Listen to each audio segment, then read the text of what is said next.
Continuamos con la parte cuarta de los orígenes del conflicto palestino-israelí. Consideraciones generales. Cuidado, mi amigo. Cuando usted reconoce el concepto de Palestina, usted demuele su derecho a vivir en Ein Adboretz. Si esto es Palestina y no el país de Israel, entonces ustedes son los conquistadores y no los sembradores del país. Ustedes son invasores. Si esto es Palestina, entonces pertenece a un pueblo que ha vivido aquí antes que ustedes llegaran. Solo si el país de Israel tiene usted un derecho a vivir en Ein Adboretz y en Deniyak.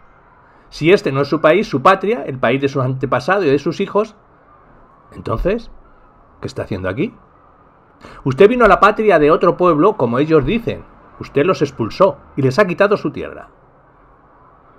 Menahem Begin, citado en Paz en el Oriente Próximo, de Noam Chomsky. ¿Por qué debieran buscar la paz los árabes? Si yo fuera un dirigente árabe, jamás llegaría a acuerdos con Israel. Es natural, les hemos quitado su país. Seguro, Dios nos lo prometió. ¿Pero qué les importa a ellos? Nuestro Dios no es el de ellos. Venimos de Israel, cierto, pero hace 2000 años.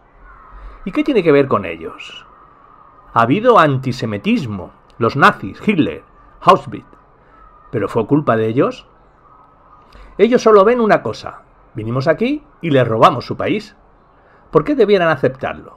David Ben Gurion, citado en La paradoja judía, por Nahum Goldman, expresidente del Congreso Mundial Judío. Ante los propios ojos de los palestinos, estamos apoderándonos de la tierra y de las aldeas en las que han vivido ellos y sus antepasados. Somos la generación de los colonizadores y sin un casco de acero y sin el cañón de un fusil no podemos plantar un árbol ni construir una casa. El dirigente Israel Moshe Dayan, citado en Pecados Originales, reflexiones sobre la historia del sionismo y de Israel, de Benjamin Beit Hayami. Los árabes seguirán siendo nuestro problema durante mucho tiempo, dijo Weizmann. No va a ser simple. Puede ser que un día tengan que irse y dejarnos el país. Son 10-1, pero ¿no tenemos acaso los judíos 10 veces su inteligencia? El líder sionista Yair Weizmann, en 1919, en la Conferencia de Paz de París, citado en Y no ceder, de Ella Winter. A principios de la década del 50, los estados árabes protestaron regularmente contra las represalias israelíes ante el Consejo de Seguridad de la ONU, el que rechazó una y otra vez las pretensiones de autodefensa de Israel. En junio de 1982, Israel invadió nuevamente Líbano y utilizó bombardeos aéreos para destruir campos enteros de refugiados palestinos árabes. Con estos medios, Israel asesinó a 20.000 personas, sobre todo civiles.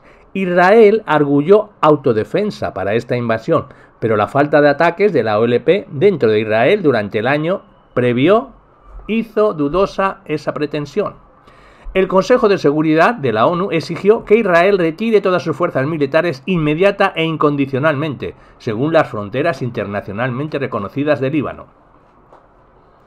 La Comisión de Derechos Humanos de la ONU, utilizando la provisión de la Convención de Ginebra de que ciertas violaciones del derecho humanitario constituyen infracciones graves que merecen el castigo por sus crímenes para los perpetradores, consideró que numerosas prácticas de Israel durante la insurrección, la intifada, constituían crímenes de guerra. Incluían la tortura física y psicológica de detenidos palestinos y su sujeción a tratos inadecuados e inhumanos. La imposición de castigos colectivos contra ciudades, aldeas y campos, la detención administrativa de miles de palestinos, la expulsión de ciudadanos palestinos, la confiscación de propiedad palestina y los ataques militares y demoliciones de casas palestinas. John Kigley, Palestina e Israel, un desafío a la justicia.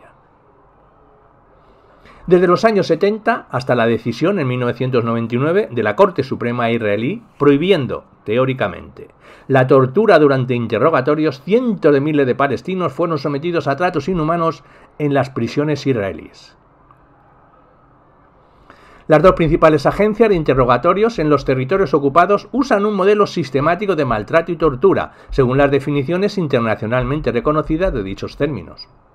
Los métodos utilizados en casi todos los interrogatorios son privación prolongada del sueño, privación prolongada de la vista utilizando vendas sobre los ojos o capuchones apretados, mantenimiento obligado, prolongado de posiciones corporales que se vuelven crecientemente dolorosas y amenazas e insultos verbales.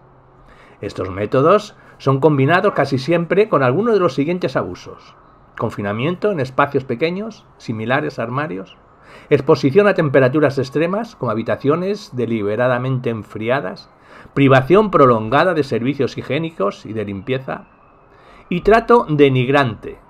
Las palizas son mucho más rutinarias en los interrogatorios del ejército israelí que en los de la GSS. Aprendieron bien de los nazis.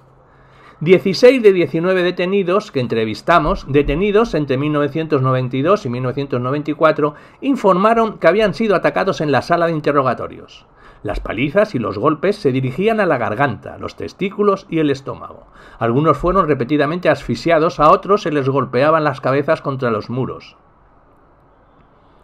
Los interrogatorios israelíes utilizan constantemente una combinación de métodos durante periodos prolongados. Con este procedimiento, un detenido por el Servicio General de Seguridad, la GSS en inglés, puede pasar semanas durante las cuales, con la excepción de breves interrupciones, pasa de una pequeña silla, a la cual está dolorosamente encadenado, a un cubículo sofocante pequeño en el que se puede apenas mover, a sesiones de interrogatorio en las que es golpeado o maltratado violentamente y después puesto de vuelta en la silla.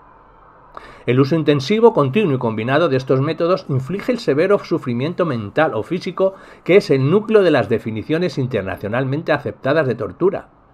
La dirigencia política de Israel no puede invocar desconocimiento de que los maltratos constituyen la norma en los centros de interrogatorio. El número de víctimas es demasiado grande y los abusos demasiado sistemáticos.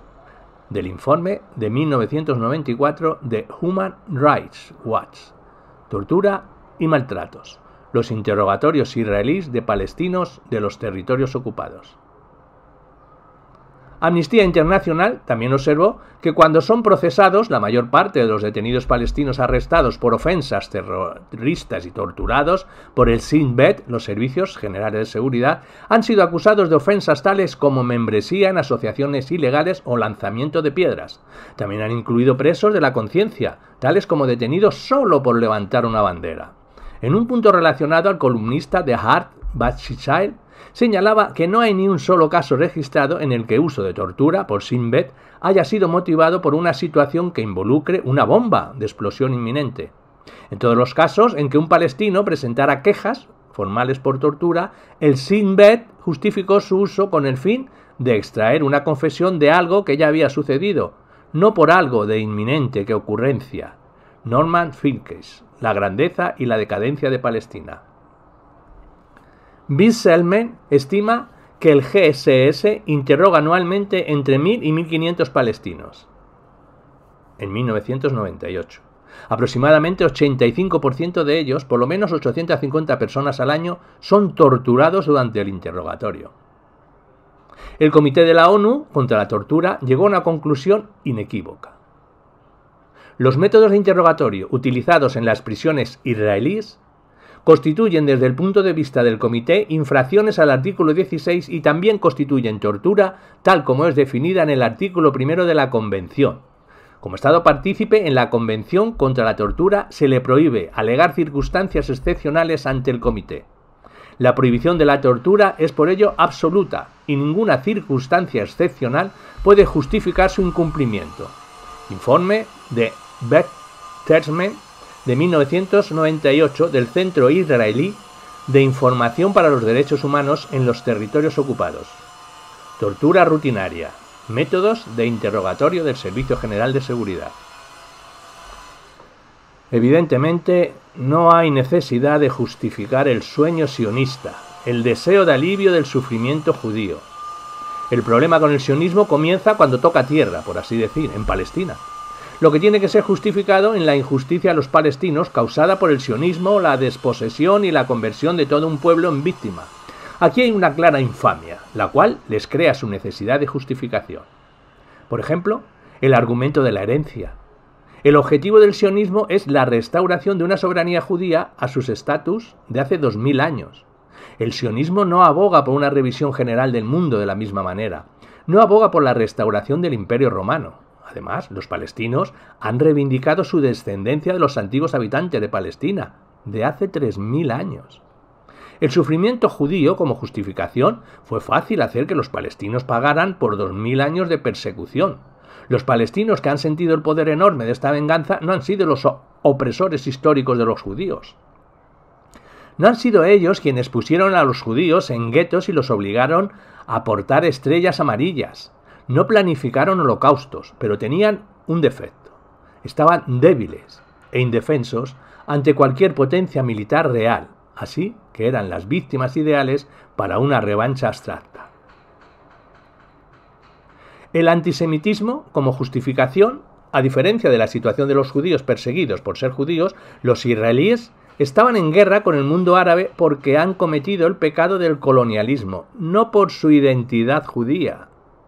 La justificación de la ley de la jungla. Presentar al mundo como naturalmente injusto y a la opresión como algo natural ha sido siempre el primer refugio de aquellos que quieren preservar sus privilegios. La necesidad de justificar el sionismo y la falta de otras defensas han sido parte de la visión israelí del mundo. En Israel, una salida común es el cinismo por el que se han hecho famosos los israelíes. El efecto sobre los israelíes parecen perseguidos por una maldición. Es la maldición del pecado original contra los árabes nativos. ¿Cómo puede discutirse sobre Israel sin recordar la desposesión y la exclusión de los no judíos? Este es el hecho más básico respecto a Israel y no es posible comprender la realidad israelí sin considerarlo. El pecado original persigue y atormenta a los israelíes. Los marca y deshonra a todos. Su memoria envenena la sangre y marca cada momento de la existencia. Del autor israelí Beit Hayahami. Pecados originales. Reflexiones sobre la historia del sionismo y de Israel. El derecho histórico del sionismo a Palestina no es ni histórico ni un derecho. No es histórico en cuanto invalida los 2 milenios de residencia de los no judíos en Palestina y los 2 milenios de vida judía en el exterior. No fue un derecho excepto en el sentido del misticismo romántico de tierra y sangre y del culto romántico de muerte, héroes y tumbas. El argumento de la falta de hogar judío se basa en una amalgama de suposiciones que niegan la idea liberal de ciudadanía y al mismo tiempo refuerzan la idea antisemita de que el Estado pertenece a la nación con la mayoría étnica. En una palabra, el caso sionista para un Estado judío es tan válido como el caso antisemita para un Estado que margine a los judíos. Del profesor Norman Finkelstein. Imagen y realidad del conflicto israelí-palestino. A menudo se alega que en realidad existió un antiguo compromiso territorial, concretamente de 1922, que excluía a Transjordania del prometido hogar nacional para el pueblo judío, una decisión que es difícil criticar si se considera que fuentes fidedignas habían estimado que el número de judíos que habitaban allí permanentemente en 1921 era de 2 personas, o según algunas autoridades 3. Noam Chomsky, el triángulo fatídico. El hecho de que no se ha redactado una constitución no se debe a un accidente. La expropiación masiva de tierras y otras propiedades de los árabes que huyeron del país como consecuencia de la guerra de independencia y de los que permanecieron pero que fueron declarados ausentes, así como la confiscación de grandes extensiones de tierras de las aldeas de árabes que no huyeron y las leyes emitidas para legalizar esos actos. Todo eso hubiera tenido que ser declarado inconstitucional, nulo e inválido por la Corte Suprema por ser expresamente discriminatorio contra una parte de la ciudadanía, mientras que una constitución democrática obliga al Estado a tratar de manera igual a todos sus ciudadanos. Del autor israelí Boaz Hebron, en ¿Estado judío o nación israelí? La decisión de la Corte Suprema de Israel en 1989 de que cualquier partido político que abogara por la plena igualdad entre árabes y judíos sería excluido de la presentación de candidatos en una elección. Significa que el Estado de Israel es el Estado de los judíos, no el Estado de ellos, de los árabes. Del profesor Norman Finkelstein, en Imagen y realidad del conflicto israelí-palestino. Fundamentalismo judío en Israel.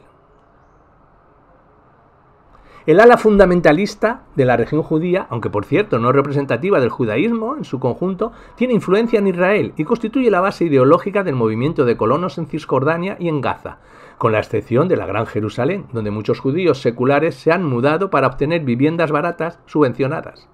Las citas que siguen muestran el racismo inherente en esta visión del mundo y por qué toda persona racional debiera oponerse a su influencia.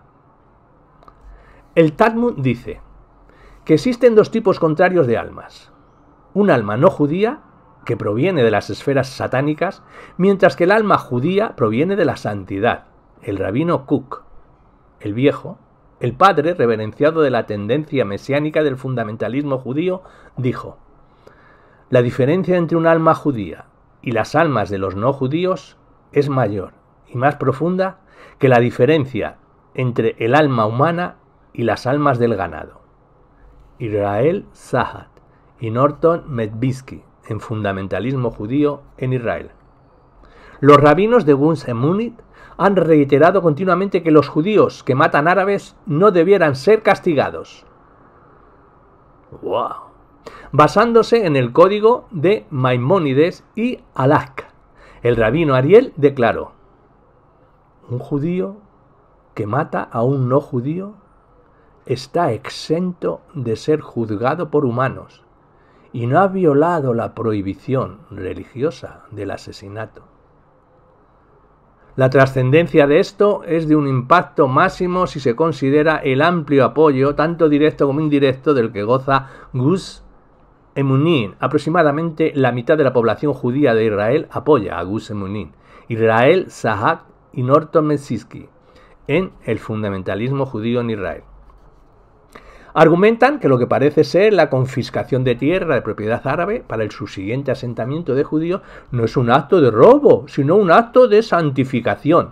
Desde su perspectiva, la tierra está siendo redimida al ser transferida de la esfera satánica a la divina. Para promover este proceso se permite el uso de la fuerza todas las veces que sea necesaria. El halajá permite a los judíos que roben a los no judíos en las situaciones en las que los judíos son más fuertes que los no judíos. Israel Sahat y Norton Medvisky en el fundamentalismo judío en Israel.